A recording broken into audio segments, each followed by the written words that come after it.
In their final home game of the 1993 football season, Brian Clough's Nottingham Forest crashed out of the Premier League. Relegated managers usually expect to be booed off the field. Clough got an ovation, a mark of respect for a man whose past successes were beyond question and whose high-octane charisma had made him a folk hero. If you've got the best dictator the world's ever produced, and if he happened to be right, there's nothing the matter with him. But I would love to be the perfect dictator. Brian Clough's brash personality made waves beyond the world of football. In the International Big Mouth League, he was a real contender.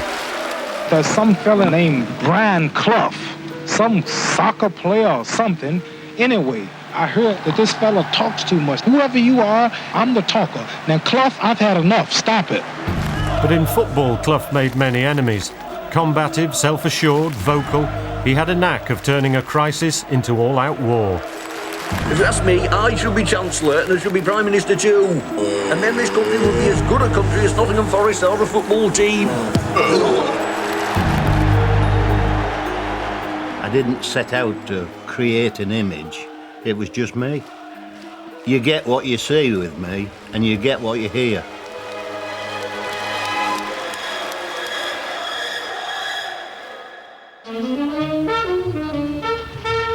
Brian Clough grew up in Middlesbrough. In post-war industrial Britain, working-class men were expected to end up in local factories, especially if, like Brian Clough, you failed your 11 plus.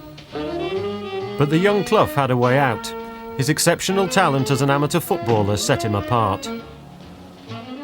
He was lippy at school. He wasn't disrespectful as such, because he was too well brought up by his family to be that, but he knew very well that he had a destiny somewhere else.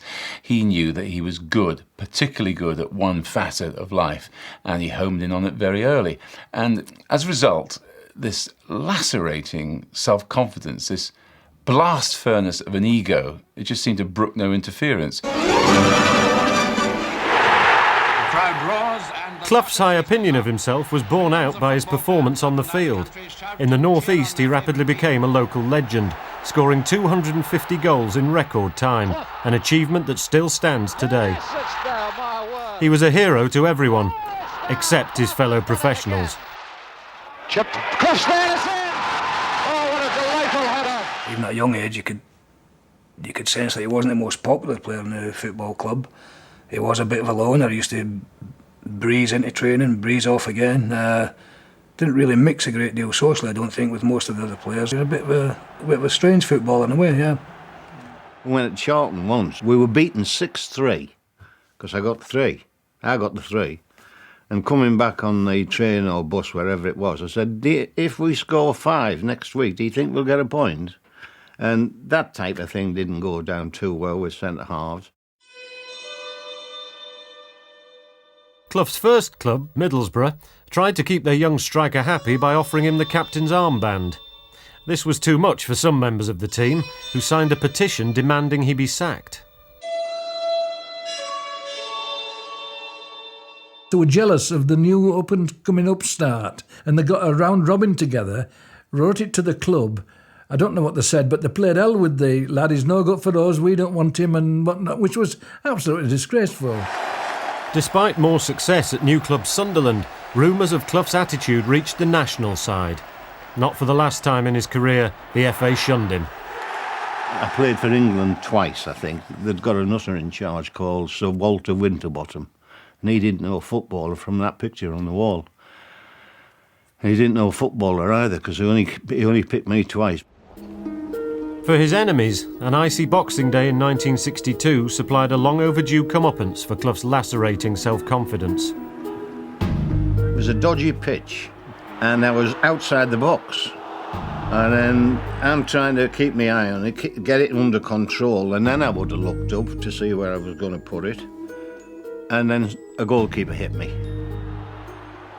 and snapped me in half. And with the ground being hard, I went over him and I hit my head. And momentarily, I must have been unconscious. And all I could do was Bob Stokoe. He was playing centre-half for them. And he was saying, "Get up, you bastard, there's nothing the matter with you." So Since then, I've added something in the children's playroom, a big picture of Bob Stokoe.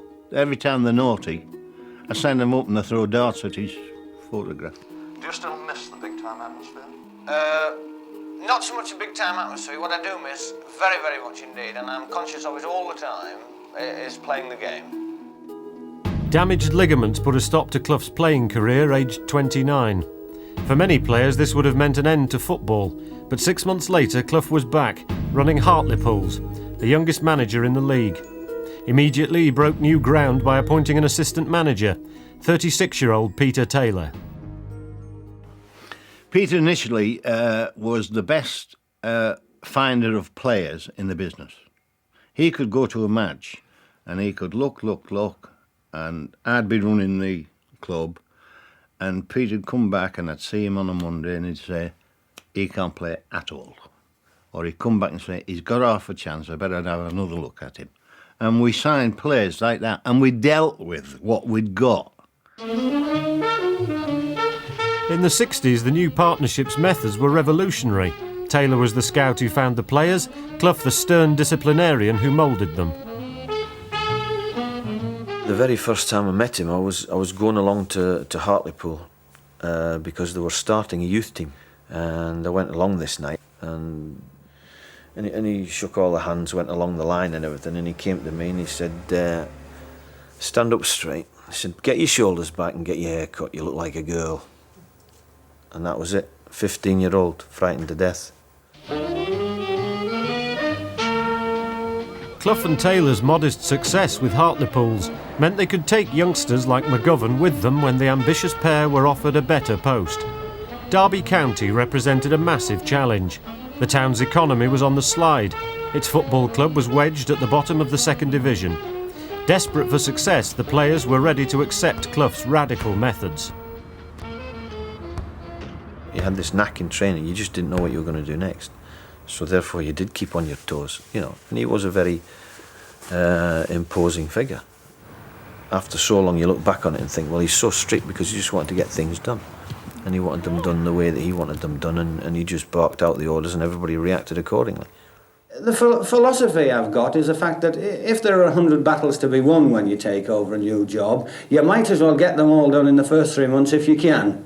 No point in saying, well, we'll take our time, get him out of the road, and then you can clear the decks and get down to what you think is the right thing.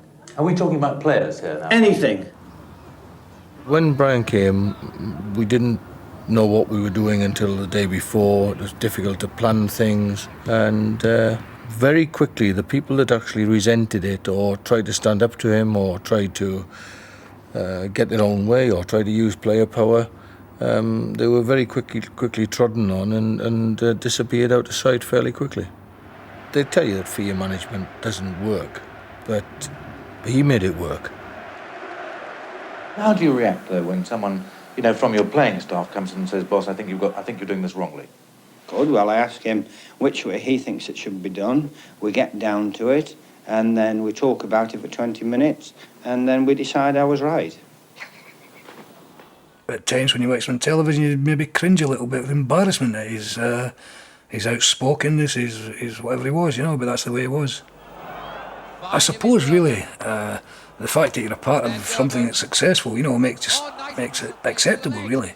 O'Hare! It's a goal! A magnificent goal by O'Hare! What an absolute beauty! Clough and Taylor's blunt methods brought rapid success. Within 2 years, Derby were in the first division and beating established sides like Spurs by record scores. The progress was so fast, it was almost as if people couldn't keep up with it. Because he knew all the answers and all the motivation was positive and the results were positive, and the players responded because players like playing in winning sides. The Clough revolution snowballed. Attendance at Derby's baseball ground shot up, and with it the spirit of the whole town. Suddenly these masses and masses of people were flooding to the games. So the success of Derby, which was essentially the success of Clough and Taylor, the managerial team, was an immense boost to the town. It wasn't just a talking point, it wasn't just something you did on Saturday. It was something that made you walk tall. Everyone was just totally wrapped up in what was happening down here at the baseball ground, with the football team that had gone from being bottom of the second division, struggling in the dumps, and everybody was doom and gloom. Suddenly the respect of the whole town had improved, and there were even reports that the production at Rolls-Royce, who had a big factory here then, went up about 10% if we won on a Saturday. Derby ended the 1972 season as league champions, just pipping their arch rivals Leeds. Clough now had the media's full attention, and he rarely disappointed. Oh, you are a bloody disgrace! Hey, Baz! For missing the target from there, you want bloody shooting! Oh, it's crap! Oh, it's bloody rubbish! It's rubbish! Clough was back to the pomp of his playing days. The cameras visiting the club were as interested in the man on the sidelines as the players. But in the boardroom, eyebrows were being raised. You shouldn't be looking, you should know where it goes. The attention to Brian and Peter was that they were the best things in sliced bread for football. And there was every day a story where Brian to Barcelona, Brian to Coventry, and it was going on. And so the board were always firefighting. There was always something to be answered. Letters from the FA because Brian had said something in the press, said something on TV. He's very outspoken, very popular. Clough was at his most outspoken in his newspaper column. No one was safe, but he reserved particular venom for title rivals Leeds and their manager Don Revie. If I said something about he plays in the Leeds style and people interpreted that as an insult, then that is their problem. The chairman of the club, Sam Longson, was being told by Alan Hardacre, secretary of the league at the time, hang on, your manager's stepping over the ropes here. There's always a headline, Brian Clough said this, Brian Clough. And Derby were in trouble week in and week out with the authorities. Then we'll move en bloc. But Clough continued to put the club at the mercy of the football authorities. As far as he was concerned, Derby's directors simply had to accept controversy as the price of success. When I first went, I didn't know them, I didn't hear them, I didn't see them. They'd moved a row back from the front row because the supporters were spitting at them. And by the time I'd left, they were loading it up to such an extent they were coming up at 10 to 3 into the director's box and turning around and waving to everybody. And I couldn't stand that. I think you've got three main problems with the England team. Just three. Sir Alf Ramsey. Clough was now the biggest figure in the game and fast becoming a national institution. With him. He makes lots of mistakes, does Alf, but I think his biggest mistake is he doesn't listen to what I'm telling him. He liked to write his own rules. He was a dictator, he liked control. Probably in the environment of Derby, there were people there on the board who weren't prepared to allow it to happen. Can we talk to you afterwards? Less than 18 months after lifting the league trophy, Clough tendered his resignation. But the board called his bluff and willingly accepted. I don't see it as a battle at all. I resigned and they've accepted it. Peter and I are now officially finished with the Derby County Football Club. Can you tell us why you resigned? Brian, can you just answer? That is the last question. Thank you very much indeed. Well, I want to state quite clearly here that it's not a fight between Brian and myself and Peter. It's a fight between, shall we say, right or wrong. Can we ask you your reaction then to what Mr. Longson's been saying? One of nausea. You knew that if ever Cloughie was going to leave Derby, then the town would be in tears. And it was in tears. I've never seen scenes like it. Incredible scene. Could only have happened at a football club where Brian Clough was in charge. It was mayhem. It was total mayhem. It was remarkable what did happen, how one man could have an effect on the society. Do you think they can ever replace him? Never. Never. Oh, I think it's terrible. You think the club will come to an end, I think. The dictator had been toppled, but it wasn't just the fans who were distraught. The players he had moulded with his iron grip were ready to fall on their own swords and go on strike. All the players actually considered going on holiday to Mallorca and flying off when we had a match on the Saturday. You know, that's how strongly we felt about it. We've got the perfect situation. We've got a side here that's capable of going on and beating anybody in the country. And all of a sudden that's been brought to a halt, a shuddering halt. In the end, the players did turn up for their first game without Clough, and so, to the director's horror, did Clough himself. Having stirred things up at Derby, he then drove down to London to continue the war on national television.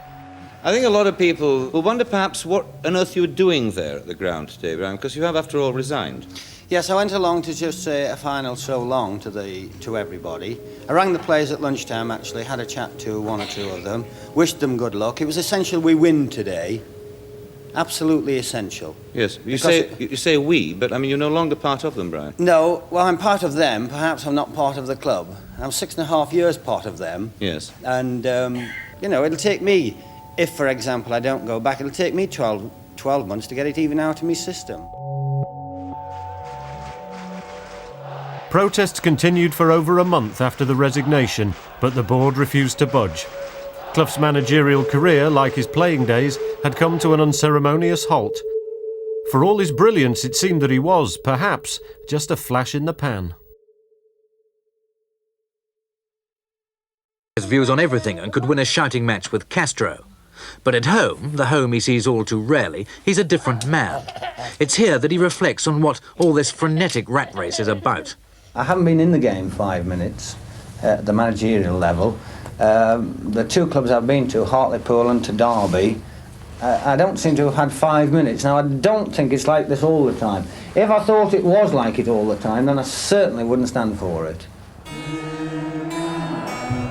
After the bitter experiences of Derby, Brian Clough took a sabbatical, spending more time with his wife, Barbara, and 3 children.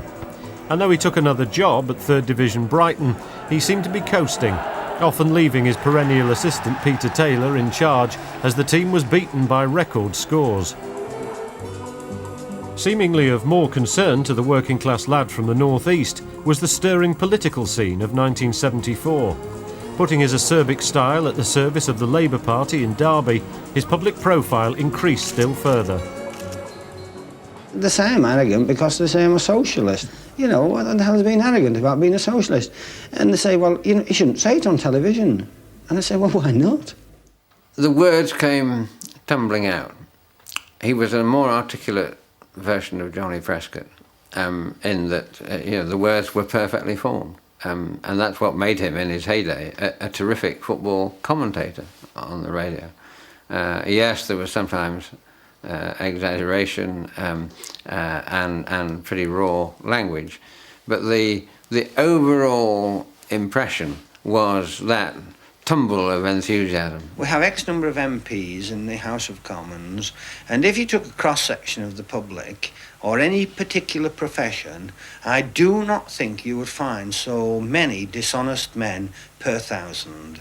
And I thought occasionally of going along to consult my old friend, who I think is pretty well the best man in the business, Brian Clough. He's pretty good at picking teams.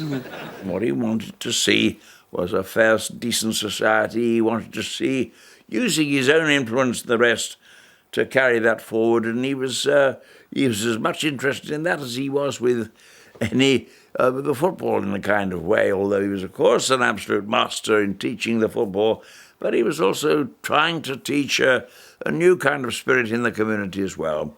And it was an amalgamation of the two things. One of the best socialists I ever met in my life, as well as a real master of the game. How come we can't get everybody in work with talent? We've got enough shithouses in work without talent. Clough's political forays continued throughout his life. He was even considered as a prospective Labour MP in 1979. But in 1974 it was football, not politics, that in the end claimed him. Don Revie, his biggest rival, had moved from the newly crowned league champions Leeds United to become England manager. While Peter Taylor decided to stay on at Brighton, Clough answered the call from Elland Road. And so began one of football's most bizarre managerial tenures. everybody at the club was totally shocked when they heard the name Brian Clough, because if you'd have asked anybody probably in the whole country, one person Leeds wouldn't have gone for would have been Brian at the time. It was a marriage made in hell, really. I mean, Cloughy should never. I mean, it was an unbelievable decision. Clough had always reserved particular contempt for Leeds. We've got to be very careful of the type of things I say, but, you know, football had a bad week last week. The goodies lost and the cheats won. His constant berating of their manager and their tough style of play did not endear him to many Yorkshiremen. You see, the problem was with Revie and with Clough, I mean, they were so far apart in their lines of thinking. You know, they hated each other's guts. They were always at each other's throats. The last 4 or 5 years, we've been the most entertaining side by crowd entertainment and topping charts with national newspapers and television. Also, Don, the disciplinary chart. The disciplinary chart. You topped that. No. That's not true. It wasn't 100% right. I will agree. Sorry. It wasn't 100% right. Discipline. The first thing he did was ask for all the furniture that Don had in his office to be taken away, because he wouldn't sit on the chair that he'd sat on, he wouldn't have a desk there that he'd had. And then we realised that he really did hate Don and the setup at Leeds. We were 2 or 3 days training and we didn't see him, you know. And then we didn't know what was happening. We wanted somebody to give us some guidance as to what to do. And then about 3 or 4 days later, we had this team meeting. And he said, right, he said, you might have wondered why I haven't said a lot. He said, I wanted to make my own impressions of the club. I wanted to see things without anybody talking to me and telling me this and that, which sounded reasonable.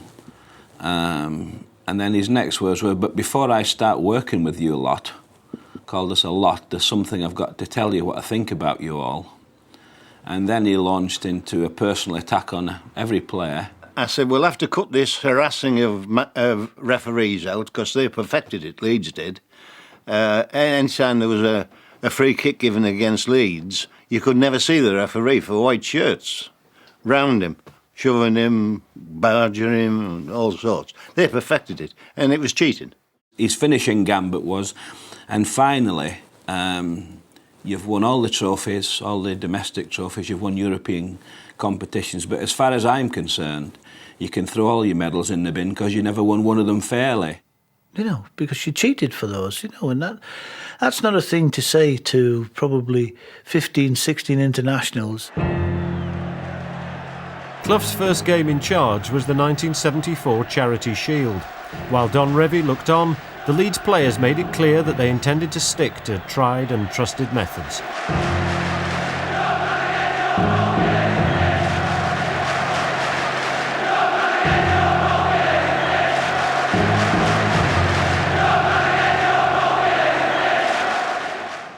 Without the support of his old partner, Clough cut an increasingly isolated figure at Leeds. If Taylor wasn't going with him, then he shouldn't have gone to Leeds, because he would tell Brian the one to watch out for. Don't trust that one, not sure about him, he's all right, and I'll work him out in this time tomorrow. Desperate for allies, Clough brought in some familiar faces from Derby. McGovern and O'Hare were followed by Duncan Mackenzie, who found he was expected to do more than score goals. Well, Brian Clough, you see, asked me more or less to mark his card about what was going on behind the scenes with the players, what they were saying about him. I mean, I can understand that. That's clever play, isn't it, for him to ask me. But I did turn around and say to him, I said, no, I said, you got the wrong one. I said, you know, I said, for starters, I said, they've said nothing untoward about you. I didn't exactly tell him the truth, no. I mean, the players were obviously very anti-Brian Clough this time, very anti-Brian Clough. The players at Leeds just didn't accept that he was a good manager. Couldn't see how he could be a good manager.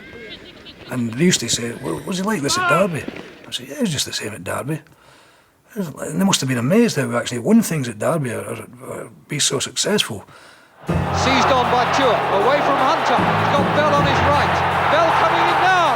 Beautiful goal! 6 games into the season and the champions had only won once. A crisis meeting was called between the players, Clough and Chairman Sam Bolton. Clough was about to find himself on the wrong end of another players' revolt. Now you can cut the atmosphere with a knife. And Sam Bolton started. He started off with Cloughie. And it was like, Mr. Clough, Mr. Clough, players don't take right kindly to thee. What's thou got to say for thyself, Mr. Clough? Now, you can't believe Clough would ever be without a word, but he wouldn't. He just shook his head. He couldn't believe he was involved in this. And he invited the players to comment. We told them, you know, Brian doesn't like Leeds United, he doesn't like the players, and he's insulted everybody, but they'd appointed him, so it was up to them to make a decision. We never actually said we wanted Brian Clough out of the club at any time. I can't sit here now and say, no, I didn't. I wanted him to leave because I didn't think he was good for the club. I said, just give it a bit longer, it'll change. He said, well, have a little think about it. So I twigged then he'd made his mind up. After that meeting, he was sacked. After only 44 days, Clough was out of his job, and waiting for a showdown with him was his old enemy, Don Revie. But why? Why did he come from Brighton to Leeds to take it over when you'd criticised them so much and said we should be in the second division for this and we should do this and we should do that? Why do you take the job? Well, because I thought it was the best job in the country. Of course it was the best job in I was the country. taking over the league champions. Yeah, you were taking over the league champion. You were taking over the best bunch of players that you've ever seen. Well, that I didn't know about the players, Don. I wanted to do something you hadn't done. And I said, I want to win the league, but I want to win it better. Now, there is no other reply to that question. No, but because you had won the league. Yeah, but there's no way you could win it better. Why not? No. But that's the only hope I've got. We'd only lost 4 matches. And But I can only lose 3. No. I tried to do things too quickly, simple as that. But that was the way I was. If I wanted to do something, I did it. Right or wrong, I did it. I thought it was always right. Why is he going, Mr. Cousins? I mean, there is no answer to that question. Because we've been spoilt by Don Revie. Seemingly this was Clough's nadir. A year previously he was a great football manager with a big head. Now he was only the latter. If ever Clough's cocky persona was knocked, it was in 1974. The top clubs were now no longer interested in a man who had failed at Brighton and Leeds. I think his confidence certainly had been knocked a little bit by his experience at Leeds. You know, this guy who I suppose he felt that nobody could knock him down, and maybe a little bit self-doubt. You know, maybe he wasn't as good a manager as he thought he was. I'd got a house in Leeds, I'd got a house in Brighton, and I got one in Derby. And I turned around to my missus one night in bed and I said, what am I? I said, am I a bloody Football League manager or a property developer? I said, I've got 3 houses and I'm out of work. Don't get run over, lads, whatever you do. But by January 1975, Clough was back in work and back in the second division with another struggling club, Nottingham Forest. What he was to achieve there would put all past triumphs and disasters in the shade.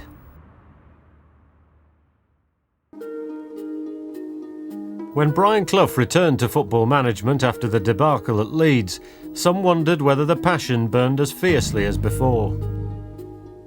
It would be very impolite of me to say he was going through the motions, but if you'd experienced him before, as I had, from being 15 years of age, I thought there's definitely something missing from his approach, which was very quickly corrected when Peter Taylor joined him, because then we just went off again. Clough was quick to bring stalwarts like John McGovern with him to Forest, but once again his most important signing was Peter Taylor. Apart, neither had prospered. Now the pairing that had turned second division Derby into English champions were back at square one again. My brothers. Whenever we have a crisis, he never fails me. And consequently we thought that together we could have success quicker together than we could individually. There's no doubt that Clough loved Taylor. He really did. He understood him. He could be annoyed by Peter Taylor very, very quickly.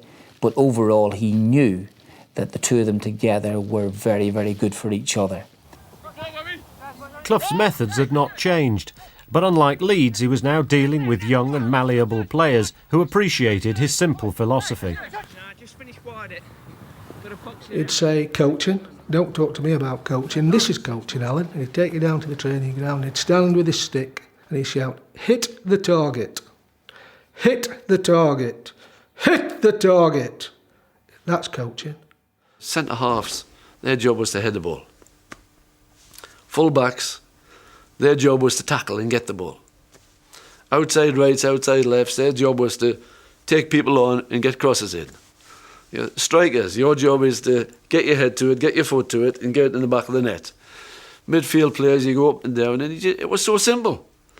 When he speaks to people, because that's his greatest gift, speaking to people, making them listen, but making everything that he says seem crystal clear to ordinary working men, which footballers are.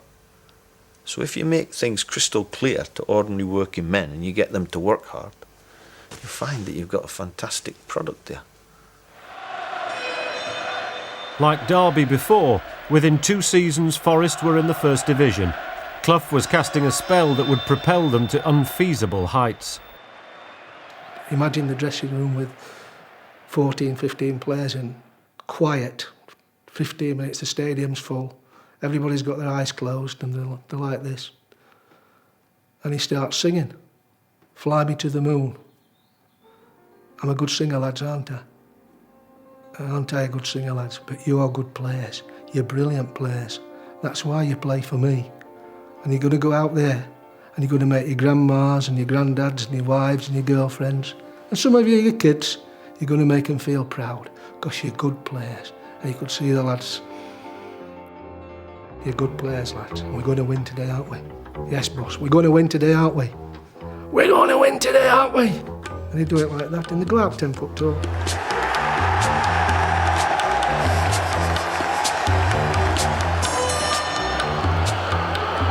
Looks for Woodcock, comes across now for Robertson. Goal number 3, John Robertson. He was one of them that you wanted to run your socks off for. I mean, whenever I'd done anything good, he'd put this little sign up like that and he'd call my name and I'd turn around. And that made me feel, really, give me that ball again. Let me have another go at this fullback. Barrett. Now Battles. Going all the way, Battles! He always used to say, forget about the opposition, you do your job, don't worry about them. They're not good enough to beat you. And that's what we went out and did. And here's Robertson. Oh, he's sending Naylor one way, then the other. Oh, and a brilliant goal by Robertson! Other aspects of the Clough method were even more unorthodox and will be frowned upon in the modern game. I've seen Brian give the lads a whiskey and a brandy before they go out to play a big game. And I've seen players at pre-match meals, important games at lunchtime, and he's got bottles of wine on the table just to relax them before they go to bed. I think we probably had 18 bottles of wine between us. We were told to come down for a drink. We had to come down and we couldn't go to bed until he said. Before big finals he'd have them locked in a room and make them drink so they'd sleep. But he was right. It did relax them and they played well. So Robertson better get on with this.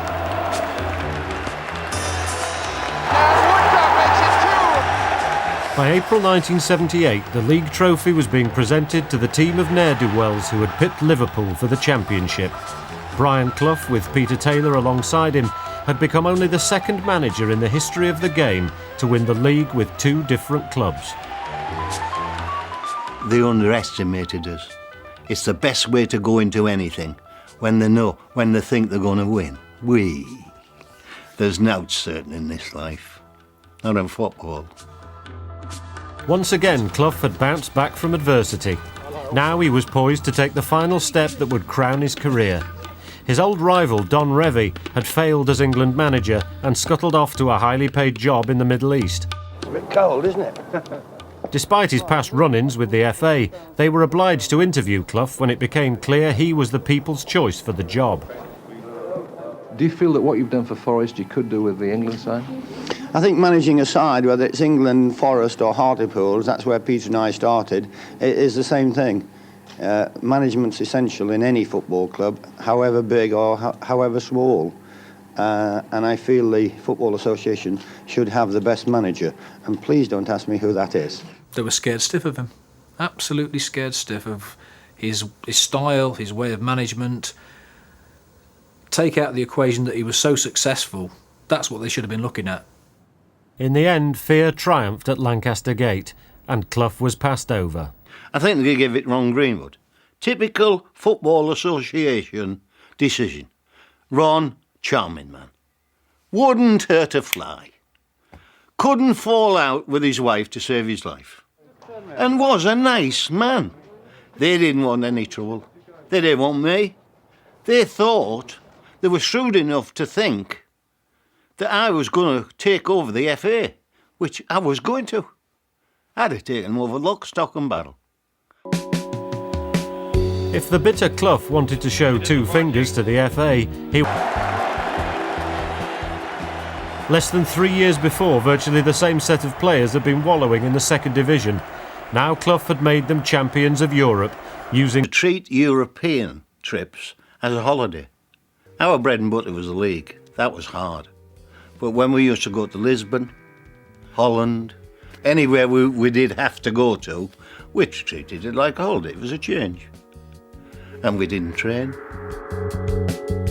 The Clough system brought Forest back to the final again the following year. Their opponents were the German champions Hamburg and European Footballer of the Year Kevin Keegan. Clough was unimpressed. Before we went, if I said to them, I don't care how we play, just win. But the captain of the side, who had been with Clough since he was 15. Lifting a cup of that importance twice. It doesn't come close to holding my son in my arms for the first time, but it's the closest feeling I've ever had in my career. I was just grateful to be born in the same lifetime as someone with the ability that Clough's got. But to be part of the success that he's had, I'll always be extremely grateful for. And it was a hell of a ride. Clough had defied the laws of gravity. He'd taken a provincial team to unfeasible heights. The challenge now was to keep them there. For the first time, Clough and Taylor had real money to spend. Old faithfuls like John McGovern were replaced by £1 million mistakes like Justin Fashanu. For Peter Taylor, the results were heartbreaking. I don't think he was happy with these players that he'd brought into the club. He was trying to replace the old players of the European days with new players because he knew you needed fresh blood. And I don't think he achieved that. For many weeks now, I don't believe I've been doing justice to the partnership, and I certainly haven't been doing justice to Nottingham Forest, the way I felt. And consequently, after a great deal of thought, there was no option. I wanted to take an early retirement, and that's exactly what I've done. I wouldn't say that exactly half of the Clough effectiveness walked through the door the day Peter walked out, but a big percentage of it did. I think that was the beginning of the end of the story. I didn't want him to retire. He used to say, when you get shot at me, he said, you'll miss me. And I said, I know I will. He said, you won't laugh as much. And I didn't. Clough and Taylor initially parted on good terms, but the relationship was to turn sour within months, when Taylor got the urge to try his hand at management out of the Clough shadow at their old club, Derby. Adding insult to injury, he poached John Robertson from the Forest side. You talked to Brian about the signing at all? No. Robertson was free for me to negotiate with last Friday, and I didn't have to speak to anyone other than the player. And I went on the phone to my wife, and she said that John Robertson signed for Derby. And he went to the next telephone booth and heard the same story. Went to the bar and bought a bottle of whiskey, and came back and slammed it on the table and said, never ever talk to Peter Taylor ever again in my life. And he never did. The relationship was severed permanently when Clough launched one of his now familiar broadsides, with this time Taylor as his target. I can't put it into words.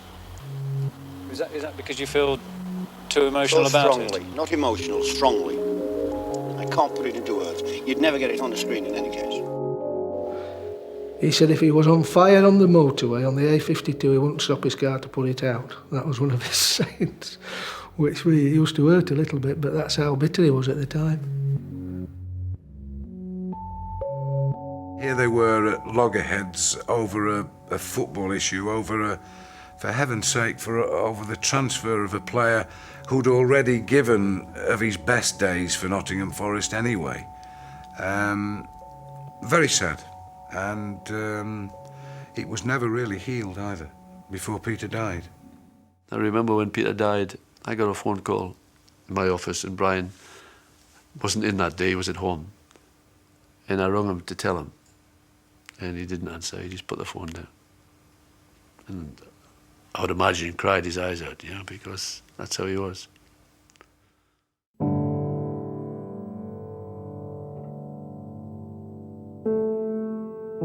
Although he said he would never speak to Peter, he still felt a lot about him. And when he died, he did go to the funeral. I think that started the drinking. He liked to drink. He liked to drink. At times, he drank a little too much, which we all did. We all did. But it became an everyday thing with him. And it was sad, really. And unfortunately, it affected Brian more than most.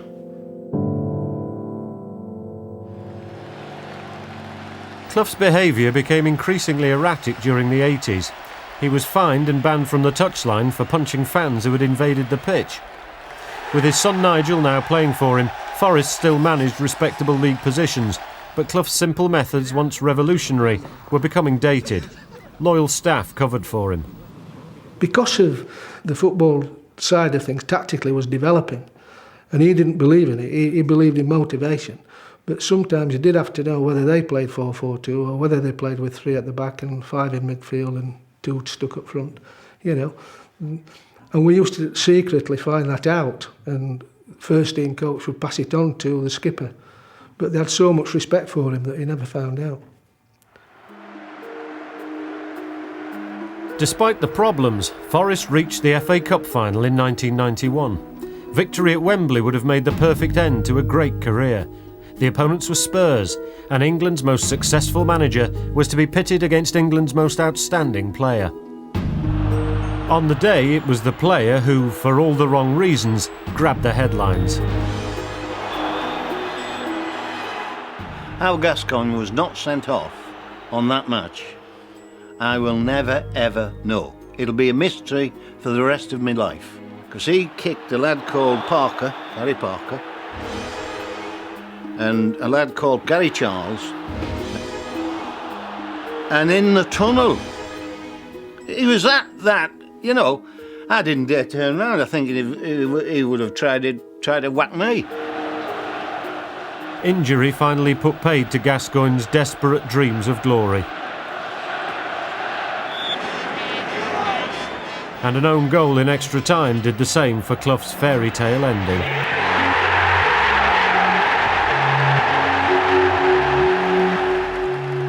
I genuinely do think if he'd won that one, he would have retired then. Because his health wasn't too good then, at the cup final and after the cup final, you know. Brian obviously, you know, drunk too much.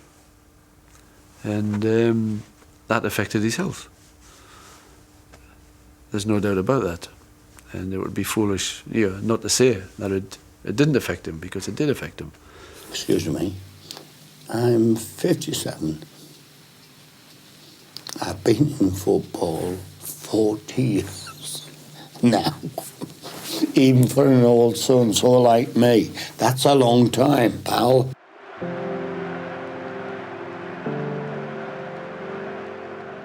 He didn't know what, you know, he really didn't know what he was doing at that stage. He was on a different planet, you know, and the guy was, I had not seen him for a number of years, and I couldn't believe how much downhill he'd gone, you know. Oh, now then, this drinks cabinet is a shambles, and Cloughy is the man to knock you back into shape. Let's start with you, Whiskey. I want you to take up a position in the middle. Grand Marnier, going to push you right back, and I want you to stay there till Christmas. The final blow came from a predictable direction. In April 1993, with Forest struggling to avoid relegation, club director Chris Wotton went public, calling Clough a drunk and claiming that there had been a coup to sack him. I don't know what he was talking about me drinking about, was because he was never at the ground. The only thing he did was he got me a shotgun. And he gave me it and laid it on the ground, and it was a good shotgun actually. But I was only shooting rabbits with it. I should have fucking shot him. At a meeting that I've had with him this morning, it has been agreed that Brian will retire at the end of this season.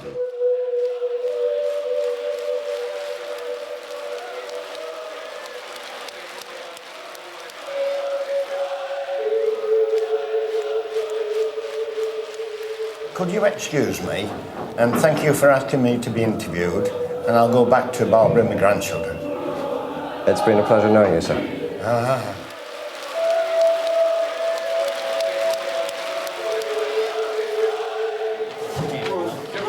John, it's a cuddle Grandad wants. Good boy. I've got you.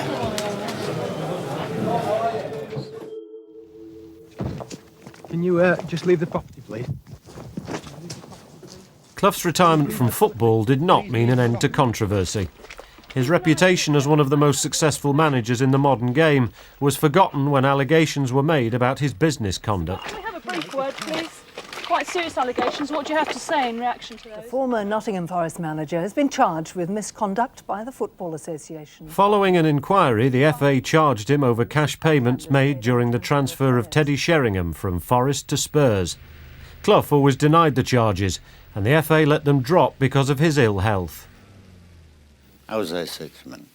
Now, you can only be there 6 minutes when you know you've not done anything wrong. I just hope he gets well again, which he has been over this last couple of years. He's been much better, and I hope he starts enjoying his life again.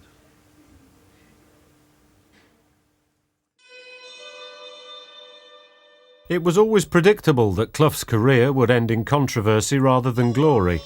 He belonged to an era in which mavericks rather than accountants set the footballing agenda. Aged 65, Clough now lives in Derby. He says he no longer drinks, but his taste for controversy is as strong as ever.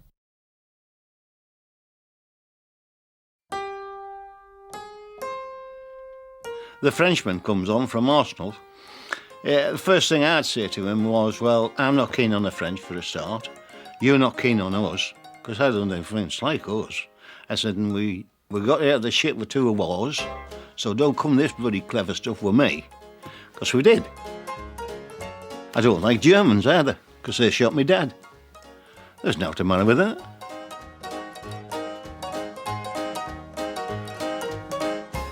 I would have problems with the foreign players, because they wouldn't be able to understand me, and I certainly can't speak half of their languages. But there's one word they all understand, wherever they come from. Off. They understand that. But the question was,